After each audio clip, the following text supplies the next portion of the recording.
ندیم رضا کا سلام۔ آج میرے ساتھ وہ عظیم شخصیت موجود ہیں جو پورے عالم اسلام کی وہ محقق ہیں اور اپنے ایک مخصوص انداز ہے، اور یہ مجالس کا جو سلسلہ جو فن خطابت ہے اسے مخصوص مکتبہ فکر سے نکال کے وہ عام کیا، اسے تمام مکاتب فکر میں اس کو روشناس کرایا۔ تو آیت اللہ عقیل الغروی صاحب میرے ساتھ موجود ہیں، ان سے صرف چند ایک سوالات ہیں۔ عزاداری سید الشہداء کس طرح سے ادا کرنی ہے، اور پھر یہ جو بدلتی ہوئی دنیا ہے جس میں یو ای نے اسرائیل کے ساتھ سفارتی تعلقات قائم کیے ہیں، یہ چند سوالات ہیں۔ تو قبلہ السلام علیکم ورحمۃ اللہ وبرکاتہ۔ وعلیکم السلام ورحمۃ اللہ وبرکاتہ۔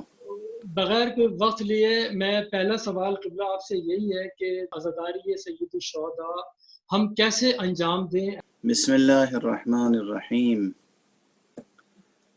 عزاداری حضرت سید الشہداء علیہ السلام پروردگار عالم کے زیر اہتمام چلتی رہی ہے اور انشاءاللہ چلتی رہے گی۔ عزاداری فروغ پاتی رہی ہے اور فروغ پاتی رہے گی۔ مختلف ادوار میں، مختلف عہدوں میں، مختلف زمانوں میں اور مختلف قوموں، قبیلوں اور مختلف ملکوں، مختلف زبانوں اور تہذیبوں میں اس کا اسلوب بدلتا رہا۔ وقت کے تقاضے کے ساتھ عزاداری فروغ پاتی رہی، اس میں اسالیب تبدیل ہوتے رہے، لیکن اس کا جوہر ہمیشہ محفوظ رہا، اور وہ جوہر ہے ولایت اہل بیت مصطفیٰ علیہم الصلاۃ والسلام۔ ولایت سے شدید وابستگی، محکم وابستگی، ولایت سے اور نظام ولایت سے اور حقیقت ولایت سے وابستگی، اور اس وابستگی کی ایک نمایاں ترین علامت یہ ہے کہ ہم محمد اور آل محمد علیہم السلام کی خوشیوں میں خوشی مناتے ہیں اور ان کے غم میں غم مناتے ہیں۔ تو یہ جوہری بات یہ ہے، بنیادی، مرکزی، محوری، اصلی بات ہے ولایت اہل بیت علیہم السلام سے وابستگی۔ عزاداری بھی اس کا ایک مظہر ہے۔ محرم میں اگر ہم سینہ کوبی کرتے ہیں تو یہ بھی اسی کا ایک مظہر ہے، اور روز عید غدیر اگر ہم جشن مسرت مناتے ہیں تو وہ بھی اسی کا ایک مظہر ہے۔ ہم اگر 15 شعبان، 3 شعبان، 13 رجب، 17 ربیع الاول اور ان تمام تاریخوں میں مسرت کی محفلیں، منقبتی محفلیں، نعتیہ محفلیں منعقد کرتے ہیں، جشن مناتے ہیں، تو وہ بھی اسی کا ایک مظہر ہے۔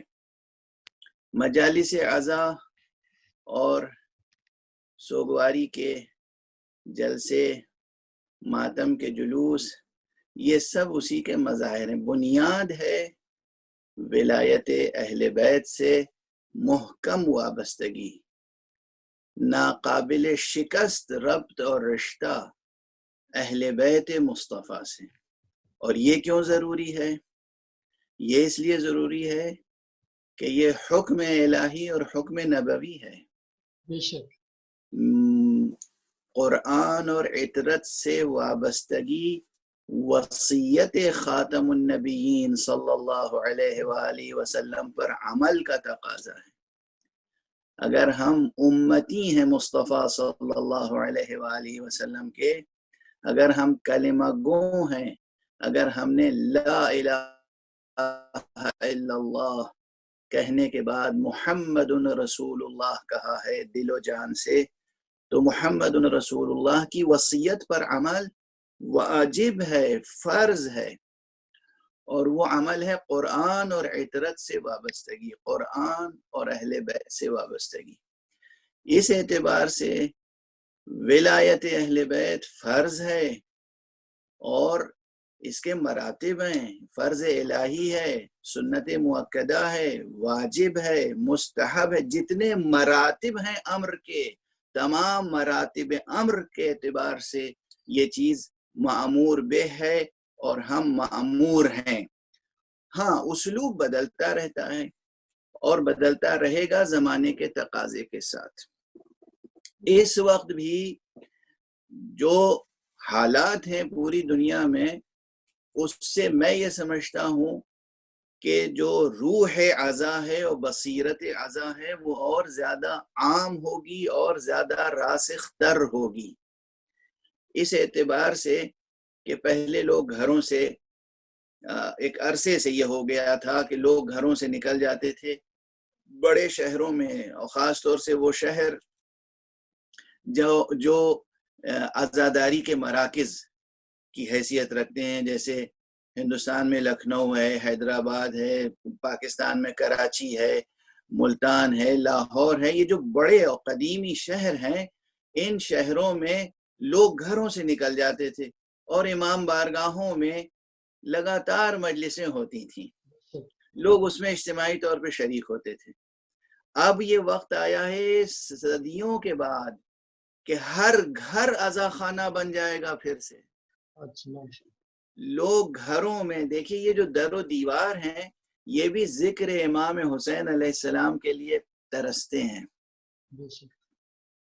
اور شروع میں جو عزاداریاں ہوئی ہیں وہ گھروں میں ہوئی ہیں۔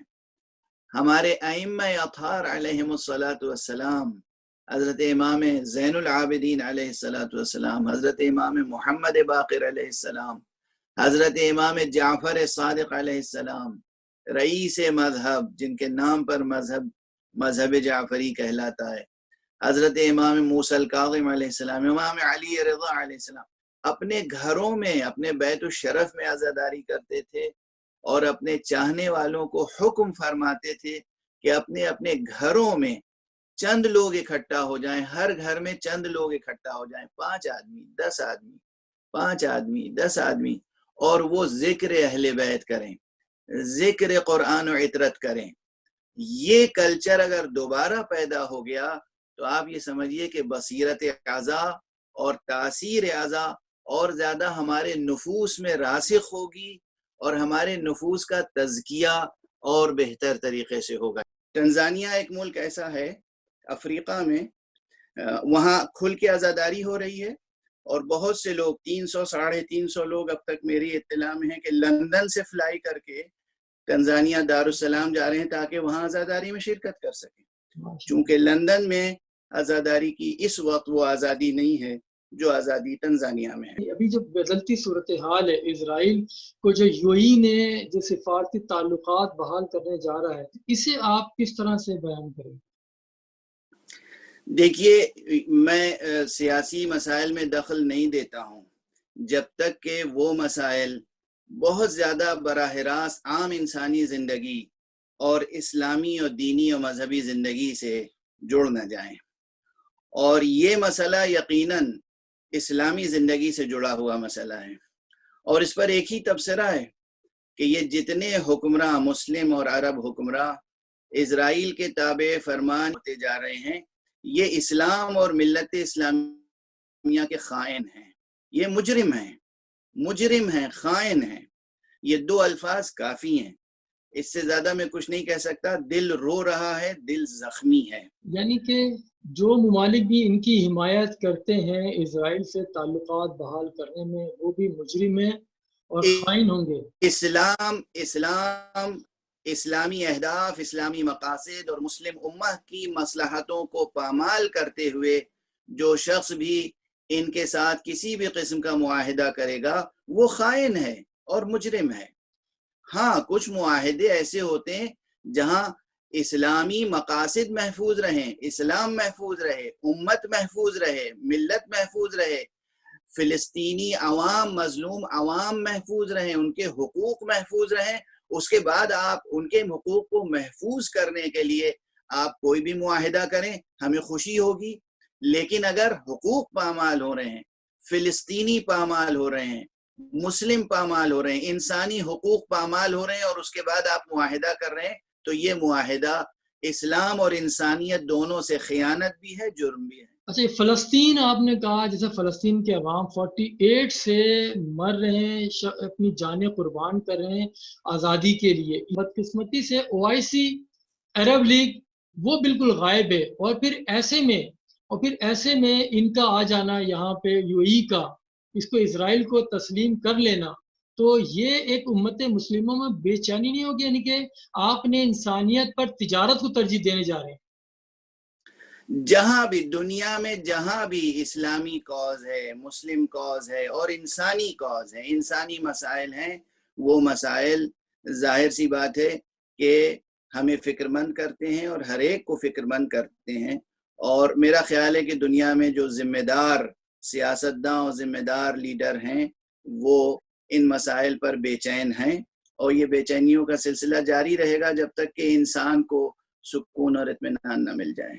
اچھا، اسی میں واپس آتا ہوں ایام ازاں کی طرف۔ جو مجالس سید الشہداء جو ہوتی تھی پہلے، اس میں قیام امام حسین کا جو مقاصد تھے، جو مقصد تھا، وہ بیان کیا جاتا تھا، لیکن افسوس کہ آج کل اس میں کچھ ذاتیات کو زیادہ ترجیح دینی شروع کر دی گئی ہے، اور جو قیام کا مقصد تھا وہ پیچھے چلا گیا ہے۔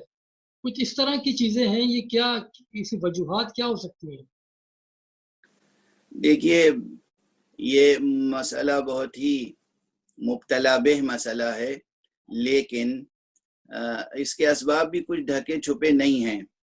مسئلہ یہ ہے کہ ایک تو علمی اور فکری سطح کا مسئلہ ہے کہ ممبر پر آنے والا، محراب میں آنے والا، عزاداری میں کے ممبر پر آ کر خطاب کرنے والا، اس کا ذاتی علمی معیار کیا ہے، اس کا ذاتی اخلاقی معیار کیا ہے، اس کا ذاتی فکری معیار کیا ہے۔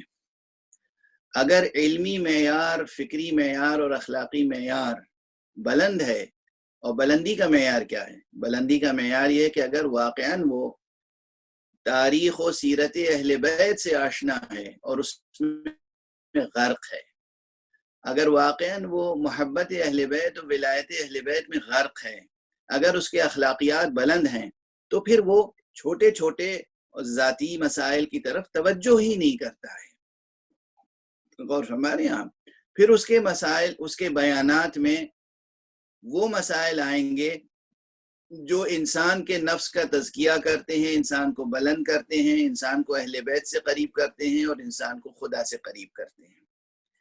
اب اگر انسان کوئی ایسا شخص آ گیا ممبر پر یا مجمع میں جس کا علمی معیار ہی نہیں ہے، فکری معیار نہیں ہے، خود اخلاقی معیار نہیں ہے، تو آپ اس سے کیا توقع کر سکتے ہیں؟ تو اس کی تو بانیان یہ مجالس، بانیان مجالس، انجمن کے ذمہ داران، امام بارگاہوں کے ذمہ داران اور انفرادی سطح پر مجالس منعقد کرنے والوں کی ذمہ داری یہ ہے کہ وہ ایسے لوگوں کا انتخاب کریں جن کا علمی معیار، فکری معیار، سوچنے کا انداز، بولنے کا انداز وہ ہو جو بلند ہو۔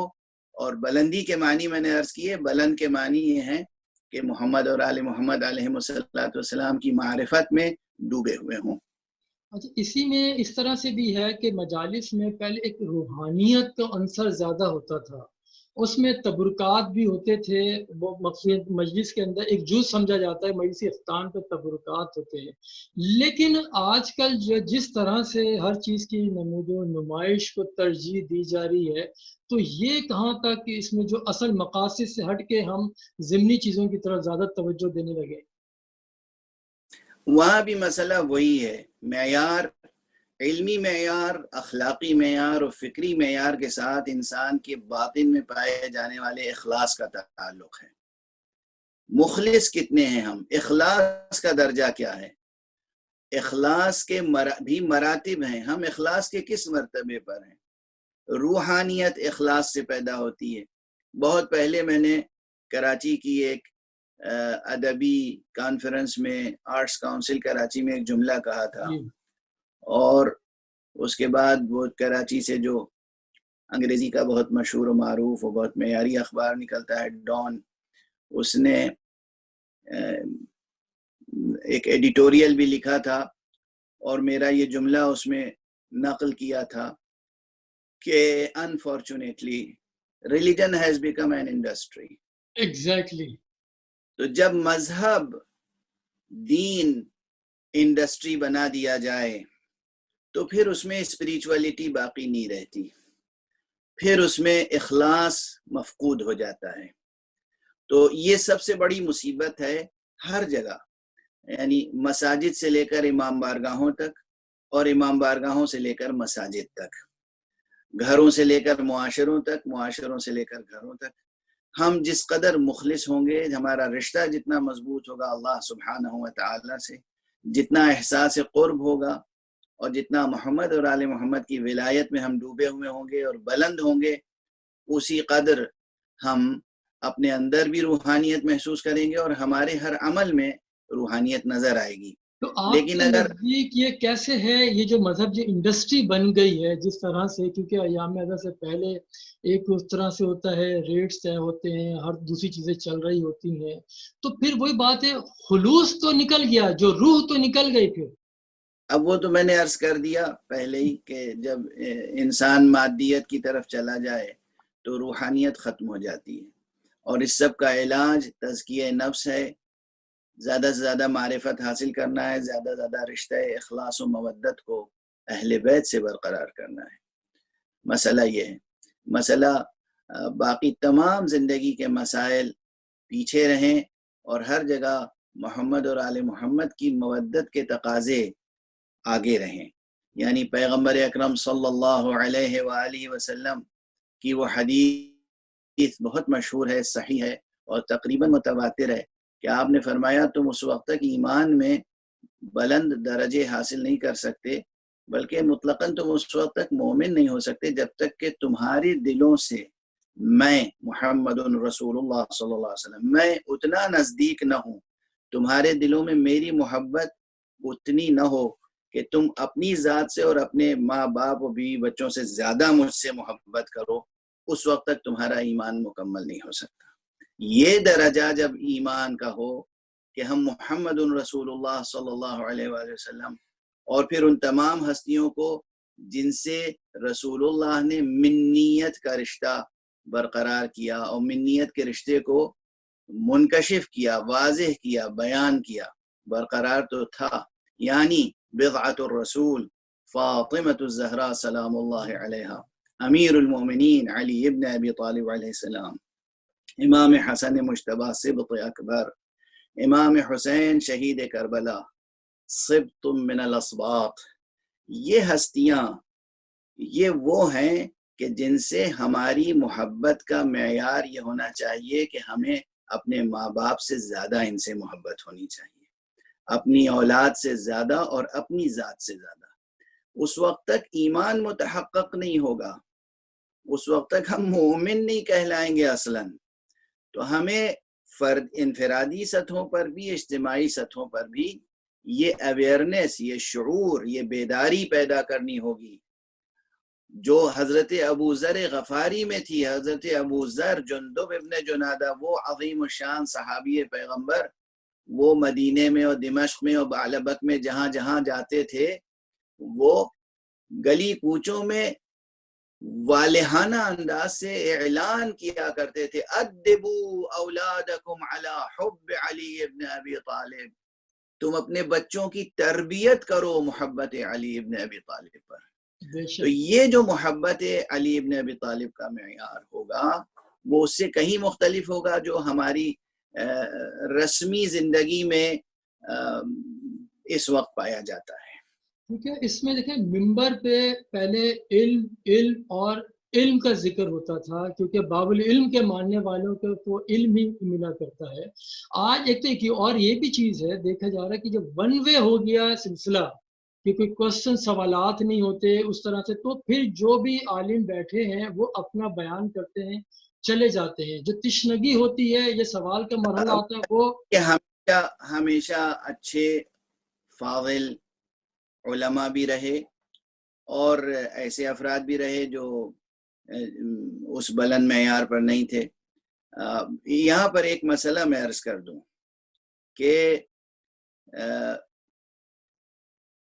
عزاداری حضرت سید الشہداء کا سلسلہ فروغ پاتا رہا ہے اور فروغ پاتا رہے گا۔ مجلسوں کی تعداد بڑھتی رہے گی، ممبروں کی تعداد بڑھتی رہے گی۔ جتنے ممبر ہیں پوری دنیا میں اس وقت، ہر ممبر کے لیے آپ ایک معیاری عالم دین تلاش نہیں کر سکتے۔ علماء کی تعداد کم ہے، کم رہی ہے اور کم رہے گی ہمیشہ۔ آپ اتنی تعداد میں علماء نہیں پیدا کر سکتے، کوئی یونیورسٹی، کوئی حوزہ علمیہ اتنی تعداد میں علماء دین، معیاری علماء دین نہیں بنا سکتا کہ جو پورے گلوب پر، پورے کرۂ ارض پر جتنے ممبر ہیں ان سب پر ایک عالم دین بیٹھا ہوا ہو۔ یہ امپاسبل ہے۔ اس لیے ممبر بڑھیں گے اور ہر ممبر پر ذکر مولا حسین کے لیے کوئی نہ کوئی آئے گا۔ صرف احتیاط یہ کرنی چاہیے، یہ اویئرنس ہونی چاہیے، یہ بیداری ہونی چاہیے کہ یہ شخص جو ذکر امام حسین علیہ السلام کے لیے ممبر پر آئے، اسے یہ شعور ہو کہ میں کیا ہوں، وہ اپنی حیثیت کو سمجھے، اس سے زیادہ آگے نہ بڑھے۔ فضائل اہل بیت پڑھے، جو ثابت متواتر مسلسل فضائل آ رہے ہیں۔ مصائب اہل بیت پڑھے، مقصد مجلس کو پورا کرے، احکام شرعیہ میں دخل نہ دے، اپنے میدان سے باہر جو چیزیں اس میں دخل نہ دے، علماء کے کام پر تنقید نہ کرے۔ علماء اور فقہا اور مراجع تقلید اور منصب ولایت فقی، ان چیزوں پر جب رائے دینے لگتا ہے ایک عام ذاکر، تو وہ اپنے دائرے سے باہر قدم رکھ دیتا ہے۔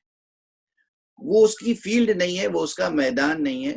ہر شخص کو اپنی شخصیت، اپنی حیثیت، اپنے مبلغ علم کے مطابق گفتگو کرنی چاہیے، تو کبھی مسائل بگڑیں گے نہیں، کبھی فتنے پیدا نہیں ہوں گے، کبھی تفرقہ نہیں پیدا ہوگا۔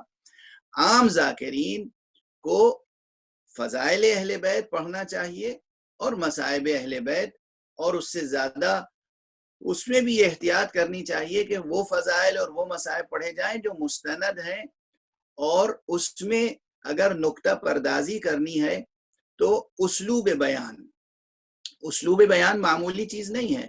اسلوب بیان کے ذریعے سے کسی حقیقت کی ترجمانی میں بہت تاثیر پیدا ہوتی ہے، اور اسی تاثیر کی ضرورت ہے کہ ہم اس تاثیر کے ساتھ بیان کریں ذکر اہل بیت کو، کہ وہ نفوس میں راسخ ہوں، دل متاثر ہوں، ذہن روشن ہوں، اور انسانی فرد یا انسانی معاشرہ بلند سے بلندتر ہوتا چلا ایک اس جائے۔ میں قبلہ آپ نے کہا کہ ممبر بھی میں بڑھیں گے، عالم کم ہوں گے، لیکن یہ جو مجالس سید الشہداء ہے، یہ ایک درسگاہ ہے، یہ بھی تعلیمی ادارہ ہے، یونیورسٹی کا درجہ ہے۔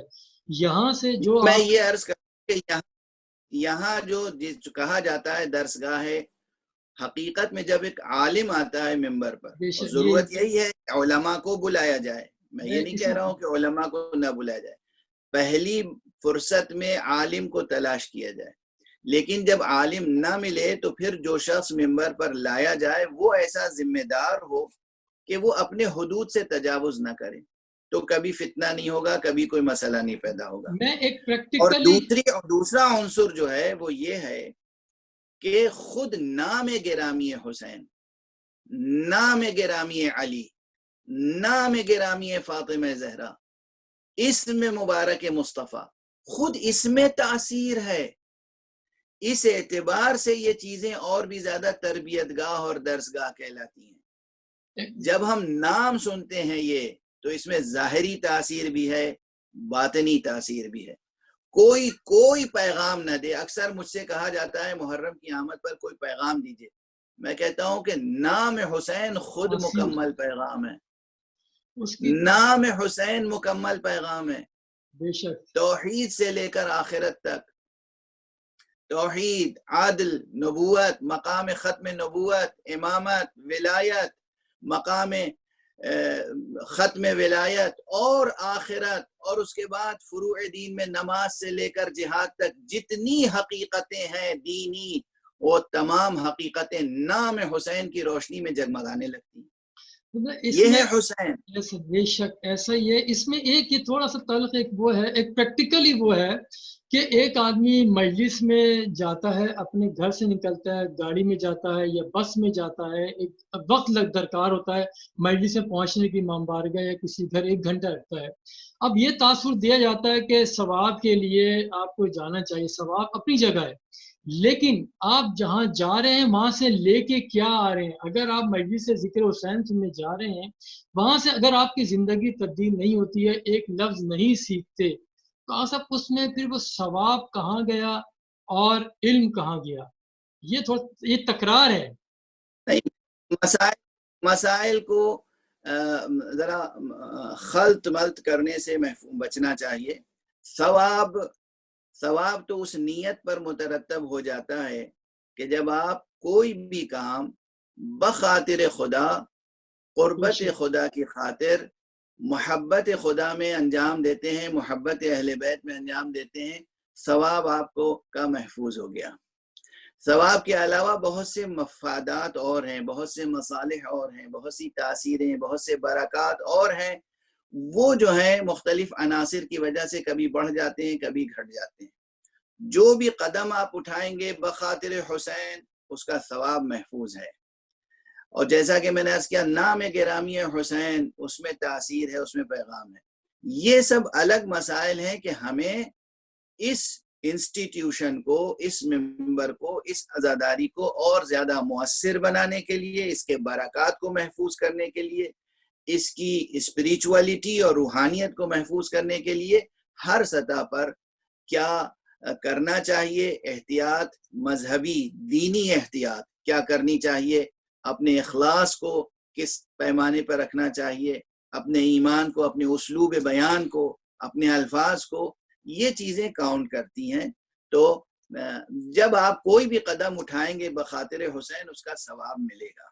آپ ثواب کو زیر سوال نہ لائیں، لیکن اور جو مفادات ہیں وہ ظاہر ہے کہ علمی بیداری، فکری بیداری، سماجی بیداری، تعلیمی بیداری، مثلا ہمارے ممبروں سے یہ بیداری آنی چاہیے کہ اسلام نے یتیم پروری کی کتنی تاکید کی ہے، اسلام نے علم حاصل کرنے کی کتنی تاکید کی ہے، جہالت کو مٹانے کی کتنی تاکید کی ہے، افلاس اور غربت کو مٹانے کی کتنی تاکید کی ہے.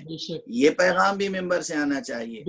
پوری انسانی معاشرے، ہمارا خطاب صرف شیعوں سے یا صرف مسلمانوں سے نہیں ہونا چاہیے، ہمارا روح سخن تمام انسانوں کی طرف ہونا چاہیے. پیغام ایسا ہونا چاہیے کہ ہر انسان جڑتا چلا جائے نام گرامی حسین اور پیام حسینی کے ساتھ، اور بن نتیجہ اسلام اور توحید حق صمدی کے ساتھ. ہر فرد جڑتا چلا جائے، ایسا بیان ہونا چاہیے، خطاب ایسا ہونا چاہیے. ہمارا مخاطب انسان ہونا چاہیے، ہر انسان. یا ایھا الناس ہمارا خطاب ہونا چاہیے آج کے زمانے میں. چونکہ میڈیا عام ہے، ہر شخص اپنے گھر میں بیٹھ کے براؤز کرتا ہے چینلز، اور وہ کسی بھی چینل پہ جائے تو جب وہ چینل ہو جو حسین والوں کا ہو تو اس میں خطاب یا ایھا الناس ہو، اے انسانوں بیدار ہو جاؤ، اے انسانوں اپنے نفوس کو بلند کرو، اے انسانوں اگر اپنے نفوس کو بلند کرنا ہے تو دیکھو نیزے کی بلندی سے کوئی تمہیں بلندیوں کی نشاندہی کر رہا ہے. اے انسانوں خدا کو پہچانو، علم حاصل کرو، افلاس کو مٹاؤ، جہالت کو مٹاؤ. یہ اپیلیں ہونی چاہیے ہمارے ممبروں سے. تو انشاءاللہ اس روئے زمین پر، اور میں اکثر کہتا رہا ہوں کہ ہماری کوشش یہ ہونی چاہیے کہ اس کرۂ ارض پر کوئی ایک فرد بشر بھی ایسا باقی نہ رہ جائے کہ جو نام گرامی حسین سے واقف نہ ہو اور پیام امام حسین سے واقف نہ ہو. ہماری کوشش یہ ہونی چاہیے کہ ہر فرد تک نام مولا حسین اور پیام مولا حسین پہنچ جائے. میرا خیال ہے اتنا کافی ہے. بس کافی، بس ایک دو میسیج صرف آپ کو دینا ہے. ایک تو رسوم عزاداری میں نئی چیزوں کی شمولیت، یہ کیا ہے؟ جیسے مشی ہوتی ہے نجف میں، اب وہ دیگر شہروں میں شروع ہو گئی. بس میں کلی اعتبار سے ایک بات عرض کر دوں رسوم سے متعلق. دیکھیے رسموں کی کیا حقیقت ہے. میں نے کہا پوری عزاداری میں اصل حقیقت کیا ہے؟ قیام ولایت محمد اور آل محمد سے وابستگی، یہ اصل ہے۔ بے شک۔ اب رسوم کی کیا حیثیت ہے؟ اس میں رسوم کی حیثیت تعلیمی وسائل کی ہے۔ جب میرا بچپن تھا تو بھی تعلیم ہوتی تھی، اور ہمیں وہ لکڑی کی تختیاں ہوتی تھیں اور وہ ایک خاص قسم کی سفید مٹی ہوتی تھی، اس سے تختی لیپتے تھے، اور کلک کا جو ہے استعمال ہوتا تھا، قلم اور دوات اور قلم سے خطاطی ہم سیکھتے تھے۔ آج کے بچوں کے ہاتھوں میں وہ لکڑی اور وہ تختی اور وہ مٹی اور وہ دوات قلم نہیں ہے، آئی پیڈ ہے، کمپیوٹر ہے۔ تو زمانے کے بدلنے سے وسائل بدل گئے نا۔ مقصد اس تختی کا بھی تھا علم حاصل کرنا، مقصد اس آئی پیڈ اور کمپیوٹر کا بھی ہے، لیپ ٹاپ کا بھی ہے، علم حاصل کرنا۔ اسی طرح زمانے کے تقاضوں کے ساتھ معاشرے کے مدبرین کو، مفکرین کو، سماجی مفکرین کو، مذہبی مفکرین کو رسوم اعضاء کو اس طرح دیکھنا چاہیے کہ امام حسین کا پیام، امام حسین کا پیغام جس اسلوب سے بھی انسانوں تک پہنچے، ہر وہ وسیلہ محترم ہوگا، اور ہر وہ وسیلہ جو اس اسلوب کو پہنچانے سے قاصر ہو جائے ہم اسے ترک کر دیں گے۔ ہو سکتا ہے کوئی وسیلہ کل تھا وہ مؤثر تھا، آج مؤثر نہیں ہے، تو اسے ختم کر دیں گے، اور وہ وسیلہ جو آج مؤثر ہے ہم اسے اختیار کریں گے، تاکہ اصل چیز محفوظ رہے، اور وہ ذکر پاک حسین علیہ السلام۔ بہت شکریہ آغا صاحب۔ بس یہ آخری یہ ہے کہ عزاداری آپ نے کہا پہلے بڑے بڑے شہروں میں لوگ جاتے تھے، اب ہر علاقے میں اپنی عزاداری ہوگی۔ ایسی صورتحال میں سوشل میڈیا کو آپ کہاں دیکھیں، اس کو کیسے ہم اس سے استفادہ کر سکتے ہیں لوگ؟ میرا خیال ہے کہ سوشل میڈیا کا بھی تزکیہ ہو جائے گا۔ سوشل میڈیا میں جتنا زیادہ ذکر مولا حسین آئے گا، معیار کے ساتھ، جذبے، اخلاص کے ساتھ، معیار کے ساتھ، ہم ہر لفظ کو ادا کرنے سے پہلے یہ سوچیں کہ یہ کلمہ ہم کس کی نظر کر رہے ہیں، یہ کلمہ اس لائق ہے کہ سرکار سید الشہداء اس کو پسند کریں۔ تو اگر یہ شعور بیدار ہو جائے تو عالمی میڈیا اور سوشل میڈیا کا بھی تزکیہ ہو جائے گا، ہمارے نفوس کے تزکیے کے ساتھ ساتھ وہ بھی روشن تر ہو جائے گا انشاءاللہ۔ بہت شکریہ قبلہ، بہت شکریہ۔ خدا حافظ۔ السلام علیکم ورحمۃ اللہ وبرکاتہ۔